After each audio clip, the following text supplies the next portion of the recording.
Hallihallo und herzlich willkommen zu einem neuen Video von mir. Da bin ich endlich wieder. Es ist schon wieder fast ein Monat rum, dass ich ein Video hochgeladen habe. Und ich muss ganz ehrlich sagen, also dieses Jahr ist es wirklich schwierig mit mir. Es tut mir wirklich sehr, sehr leid.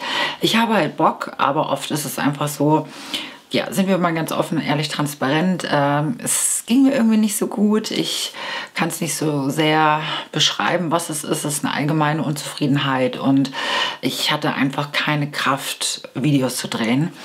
Wenn es mir nicht gut geht, dann komme ich halt auch in so einen Modus halt von Unkreativität und Gleichgültigkeit manchmal und ja.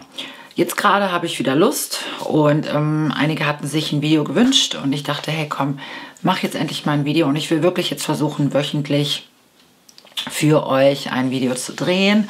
Das ist mir halt sehr wichtig, weil es mir sehr viel Spaß macht. Außerdem habe ich ja auch sehr viel in mein anderes neues Hobby, sage ich mal, investiert, ins Musikauflegen und ich habe sehr viel geübt und sehr viel dran gearbeitet und Gigs auch gespielt, meine ersten, und das hat auch sehr viel Zeit für mich beansprucht, zusätzlich meine Arbeit, die mich ja wöchentlich beansprucht, also meine normale Arbeit, mit der ich mein Brötchen verdiene, und dadurch musste halt was zurückstecken und das war halt YouTube, aber jetzt bin ich wieder da und ich hoffe, dass ich es schaffe. Wenn nicht, seid mir nicht böse, aber ich möchte wirklich jede Woche ein Video hochladen. Ich habe ja auch so experimentelle Videos mal gemacht mit dem Vlog, wo ich nicht ein Wort gesprochen habe, der aber leider nicht so gut bei euch ankam. Ihr möchtet mich gerne sabbeln hören und das sollt ihr auch bekommen.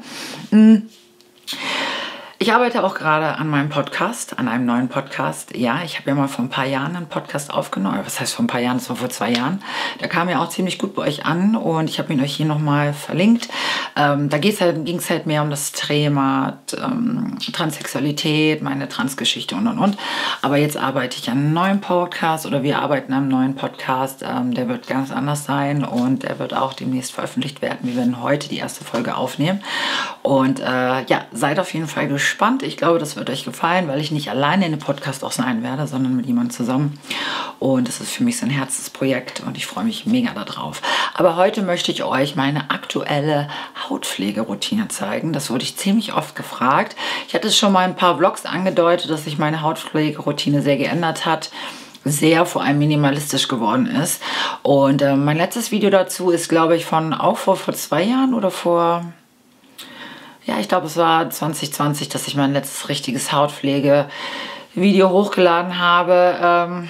Vergibt mir, wenn es doch 21 war. Ich weiß es nicht mehr genau. Ich habe es euch hier auf jeden Fall mal markiert. Da könnt ihr meine damalige Routine sehen und die hat sich halt sehr geändert. Grund ist halt auch, weil einige der Produkte aus dem Sortiment gegangen sind und ich die gar nicht mehr bekomme. Oder ich halt andere Sachen entdeckt habe für mich. Und ja, in der Drogerie ist es ja auch ein Kommen und Gehen. Und ich wünschte, so manche Sachen, die für einen gut funktionieren, würden für immer bleiben. Aber leider ist das nicht so. Ja, aber ich würde sagen, ich sabbel nicht weiter rum. So, jetzt hätte ich beinahe einen Haken gehabt. Ich sabbel nicht weiter rum. Ich würde sagen, falls euch das Video gefällt und falls ihr euch freut, dass ich wieder da bin, dann gebt dem Video auf jeden Fall jetzt schon mal einen Daumen nach oben. Vergesst mir nicht ein Abo da zu lassen, falls du noch hier gelandet bist, und abonniert die Glocke, dann werdet ihr immer informiert, wenn es ein neues Video gibt. Und ich würde sagen, wir starten.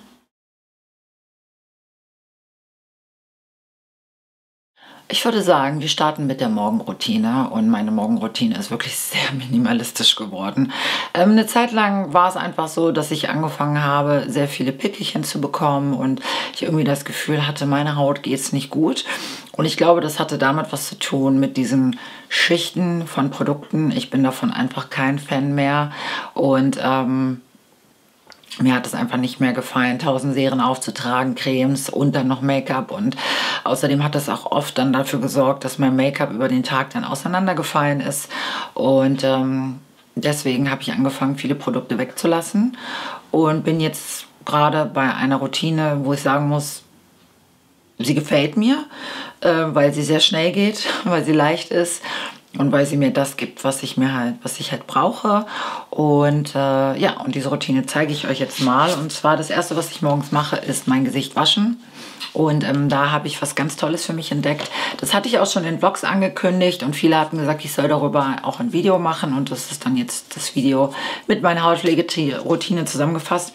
Und zwar habe ich von Isana die Isana Pur-Reihe für mich entdeckt. Und die ist so wie die Isana Med-Reihe, dass das halt ohne Parabene ist und Parfüm und Sulfatseide und Mikroplastik und Silikone. Und ich habe hier diesen Reinigungsschaum und ich liebe diesen Reinigungsschaum. Der enthält auch ich spreche es immer falsch aus, Niacinamid. Ich hoffe, es war richtig. Und Panthenol. Und ich liebe den, um einmal Doppelcleansing zu betreiben. Also ich nutze den auch abends, aber ich nutze den auch morgens, wenn ich aufstehe, mit kaltem Wasser. Das ist ein schöner, angenehmer Schaum. Ich zeige das jetzt hier mal. So schaut das aus. Ja, ein schöner, angenehmer Schaum auf jeden Fall und hat keinen Geruch und lässt sich gut verteilen. Und damit wasche ich mein Gesicht einmal morgens, bevor ich meine Hautpflege auftrage, aber auch abends, wenn ich mich abschminke, mache ich ja Doppelcleansing. Da zeige ich euch gleich noch, was ich verwende, aber ihr wisst, was ich da verwende, weil auch in jedem meiner Aufgebraucht-Videos habt ihr das gesehen.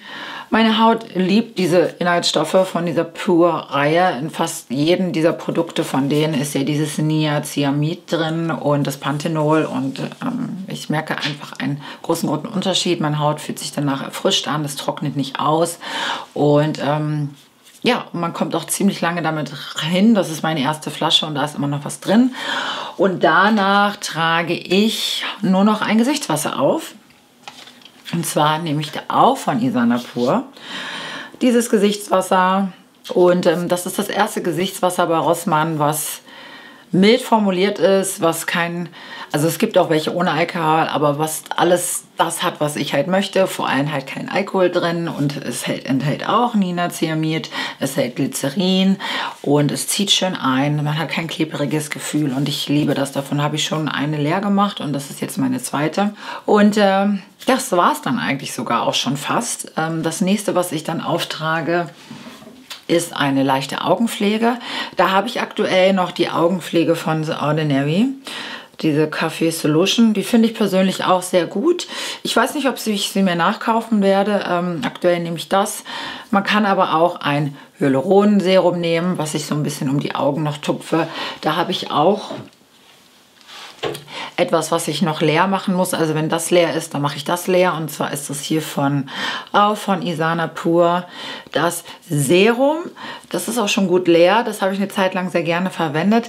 Allerdings mag ich es nicht ganz so gerne, weil ich finde, es hat so einen leicht öligen Film. Es ist mit Hyaluron und Panthenol und ich glaube, für Leute, die wirklich sehr trockene Haut haben, ist das perfekt.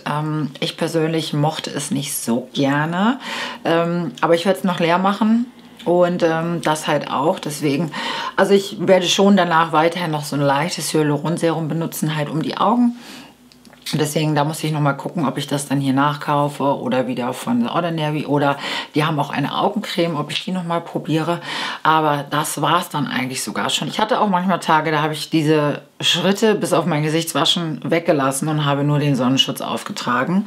Und ich muss ganz ehrlich sagen, meine Haut mag das einfach lieber und es verträgt sich auch besser mit dem Make-up und da verwende ich meinen Lieblingssonnenschutz von Nivea Sun, der mattierende Sonnenschutz. Die Formulierung von dem hat sich ja auch geändert. Der ist halt umweltfreundlicher geworden. Der ist ohne UV-Filter und ohne diese Oxidit und Octyolen oder wie das nicht nennt. Das sind ja diese Sachen, die das Meer verschmutzen.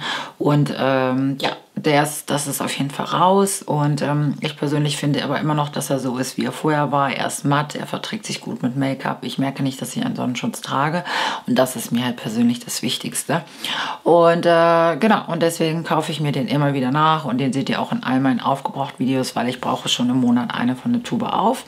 Ich trage es auf Gesicht, Hals, Hände auf, manchmal auch Dekolleté, wenn das frei ist. Aber wenn jetzt mein Dekolleté nicht frei ist, von Klamotten bedeckt, so wie heute, dann trage ich es natürlich nur am Hals auf. Und das ist meine aktuelle Hautpflegeroutine, was ich morgens mache. Ja, wenn es dann abends wird, dann schminke ich mich ab. Wenn ich mich abschminke, mache ich ein Doppelcleansing. Wenn ich mich nicht geschminkt habe an dem Tag, mache ich ein leichtes Doppelcleansing, kommt immer drauf an. Ich finde, die Sonnencreme lässt sich so gut abwaschen. Deswegen, da habe ich halt 2 Produkte, die ich verwende. Und zwar einmal hier das Reinigungsöl von Isana. Damit schminke ich mich immer ab. Das ist auf jeden Fall mein liebstes Reinigungsprodukt. Es entfernt super toll Sonnencreme, es entfernt auch super toll Make-up.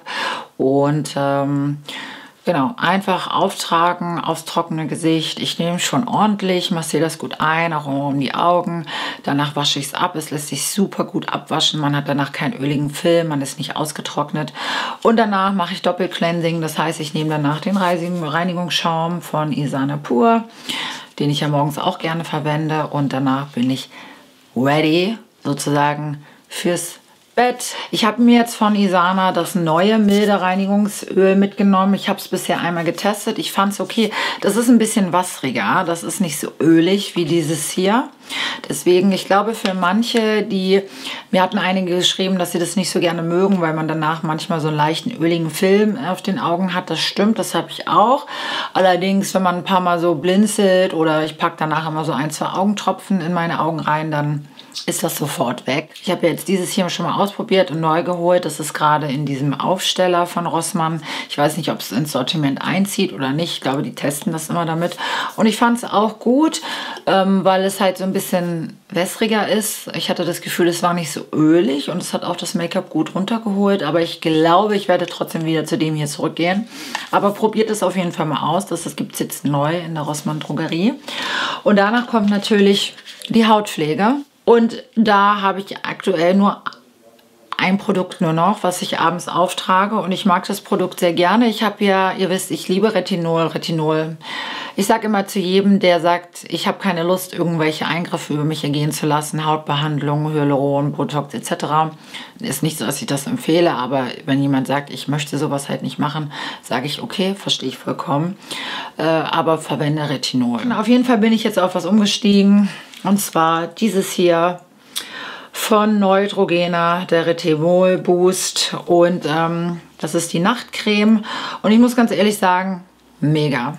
Die ist recht teuer, kostet 13 €, aber es ist wirklich reines Retinol drin. Auch nicht irgendwie an allerletzter Stelle, sondern halt ziemlich weit vorne. Es zieht gut ein, es gibt ein schönes Gefühl und ich bin sehr, sehr happy mit dieser Creme. Und ich bin froh, dass ich jetzt nicht irgendwie wieder alles anmischen muss. Und ich trage einfach nur noch diese Creme auf und das war's. Und ich habe wirklich nach einer Woche diesen positiven Effekt, den Retinol auf die Haut hat, gesehen von dieser Creme. Deswegen kann ich sie euch wirklich sehr empfehlen. Und ich werde sie mir jetzt auch weiterhin holen. Es gibt auch noch andere Retinol-Produkte, aber ich trage Retinol eigentlich nur abends auf. Die haben auch eine Tagescreme, aber das Retinol sollte man meistens eher nur abends auftragen. Und ja, und das war's sogar schon. Das ist meine aktuelle Hautpflegeroutine. Was ich natürlich wöchentlich auch einmal mache, ist eine Maske. Da bin ich aber ehrlich gesagt ziemlich faul. Das will ich mir jetzt angewöhnen, das auch öfters zu machen. Und da verwende ich meistens einmal hier solche Nose Strips einmal die Woche. Da habe ich jetzt aktuell diese, die fand ich ganz gut. Und danach habe ich hier auch von Isana Pur diese Hydromaske. Ist okay. Es kommt halt in einem Tiegel. Ich bin irgendwie nicht immer so der Fan von Tiegeln, aber spendet Feuchtigkeit, zieht gut ein. Und ich versuche das immer zu wechseln. Eine Woche dies und die andere Woche nehme ich hier von The Ordinary das AHA und PHA Peeling. Das ist schon bisschen aggressiver. Das sollte man nicht zu lange drauf lassen, wobei meine Haut hat sich jetzt schon daran gewöhnt.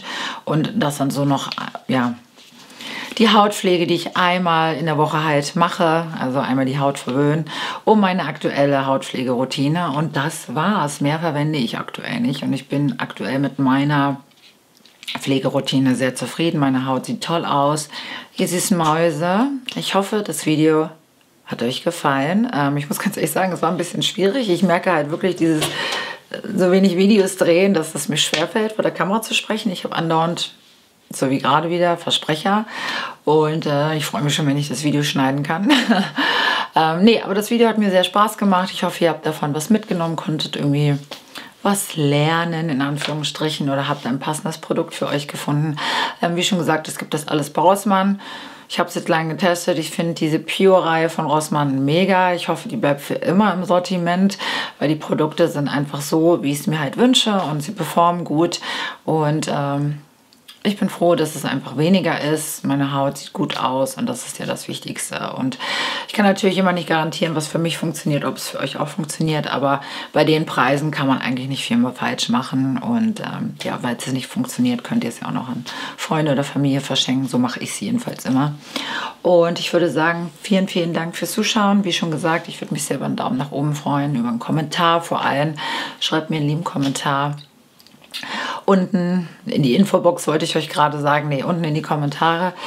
Ja, lasst mir ein Abo da, abonniert die Glocke und wir sehen uns ganz schnell im nächsten Video oder wir hören uns auch ganz schnell in meinem neuen Podcast, der bald online gehen wird und ich bin sehr gespannt, was ihr dazu sagen werdet und in diesem Sinne, habt einen schönen Tag und bis bald. Mua.